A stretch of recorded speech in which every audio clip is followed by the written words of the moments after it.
એક તરસ્યો કાગડો અને પાણી જે એની પહોંચથી બહુ દૂર છે. આ વાર્તા તો આપણે બધાએ સાંભળી જ છે, ખરું ને? પણ એ આપણને સમસ્યા ઉકેલવા અને બુદ્ધિ વાપરવા વિશે ખરેખર શું શીખવી શકે છે? ચાલો, આજે આપણે આ જૂની પણ જાણીતી વાર્તાને એક નવા દૃષ્ટિકોણથી જોઈએ.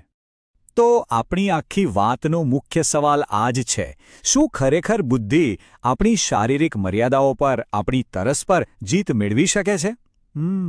ચાલો આ વાર્તામાં જ એનો જવાબ શોધીએ. તો આપણી વાર્તાની શરૂઆત થાય છે એક એવી જગ્યાએથી, એવી પરિસ્થિતિથી જ્યાં એક કાગડાની કસોટી થવાની છે. વાત છે ધૂમધકતા ઉનાળાની અને જીવલેણ તરસની. કલ્પના કરો, એક મોટું જંગલ છે, ઉનાળાના દિવસો અને ગરમી એવી કે જાણે આકાશમાંથી આગ વરસી રહી હોય. આવી હાલતમાં પાણી ન મળવું એ કંઈ નાની સૂની વાત નથી. એ તો સીધો જીવન મરણનો સવાલ બની જાય છે. અને આ બધી ગરમીની વચ્ચે આપણો આ કાગડો, એને એટલી બધી તરસ લાગી છે કે બસ હવે એની હિંમત જવાબ દઈ રહી છે.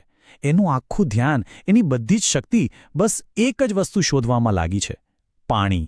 તો હવે વાર્તામાં એક વળાંક આવે છે. એક તરફ આશા છે, પણ બીજી તરફ એક નવી નિરાશા, એક નવો પડકાર એની રાહ જોઈ રહ્યો છે. જ્યારે ઉપાય સામે દેખાતો હોય પણ હાથમાં ન હોય, ત્યારે કેવું લાગે? અને પછી, આટલી બધી શોધખોળ પછી, છેવટે એને એક બગીચામાં એક કુંજો દેખાય છે. અરે વાહ! એના માટે એ માત્ર એક કુંજો નથી, એ તો જાણે જીવનદાન છે. એક ક્ષણ માટે તો એને હાશકારો થઈ જાય છે. પણ એની ખુશી બહુ લાંબી ટકતી નથી. એ જુએ છે તો પાણી તો છે, પણ છેક તળિયે. એની ચાંચ ત્યાં સુધી પહોંચી જ શકે એમ નથી. વિચાર કરો, ઉકેલ તમારી નજર સામે હોય અને છતાં તમે લાચાર હોવ. જાણે કુદરત એની સાથે કોઈ ક્રૂર મજાક કરી રહી હોય. હવે આ જ વાર્તાનો સૌથી અગત્યનો ભાગ છે. અહીંથી બધું બદલાઈ શકે છે. કાગડો હારી પણ શકે છે, પણ અહીં જરૂરિયાત એક નવી શોધને જન્મ આપે છે. નિરાશાની જગ્યાએ બુદ્ધિ કામ કરવાનું શરૂ કરે છે. પણ જુઓ, કાગડો નિરાશ નથી થતો. એ હાર નથી માનતો. એ ઊભો રહીને વિચારે છે. માત્ર કુંજા સામે જોયા કરવાને બદલે એ પોતાની આસપાસ નજર દોડાવે છે. એ વિચારે છે કે હું શું કરી શકું? અને ત્યારે જ એને એક યુક્તિ સૂચે છે. એણે આજુબાજુ જોયું અને એને નાના નાના કાંકરા દેખાયા. એણે વિચાર્યું, હું પાણી સુધી નથી પહોંચી શકતો તો શું થયું? હું પાણીને મારી પાસે તો લાવી શકું છું. બસ પછી તો એક પછી એક કાંકરો ચાંચમાં ઉપાડ્યો અને કુંજામાં નાખવાનું શરૂ કર્યું.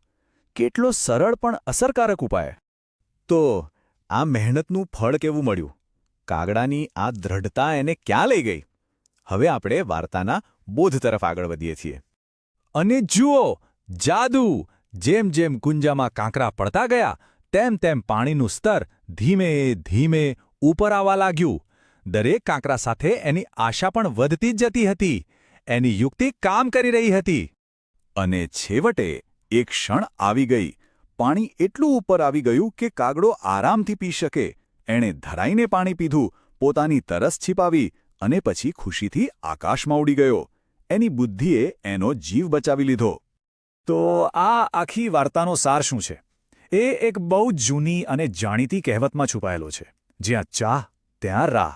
જો મનમાં કંઈક કરવાની ઈચ્છા હોય તો રસ્તો આપોઆપ મળી જ જાય છે. પણ અહીં વાત ખાલી ઈચ્છા રાખવાની નથી. આ વાર્તા આપણને શીખવે છે કે સફળતા માટે 4 વસ્તુઓ જરૂરી છે. એક તો મહેનત, બીજું બુદ્ધિ, ત્રીજું ક્યારેય હાર ન માનવી એટલે કે નિરાશાનો અસ્વીકાર, અને ચોથું ધીરજ. જ્યારે આ બધું ભેગું થાય ને ત્યારે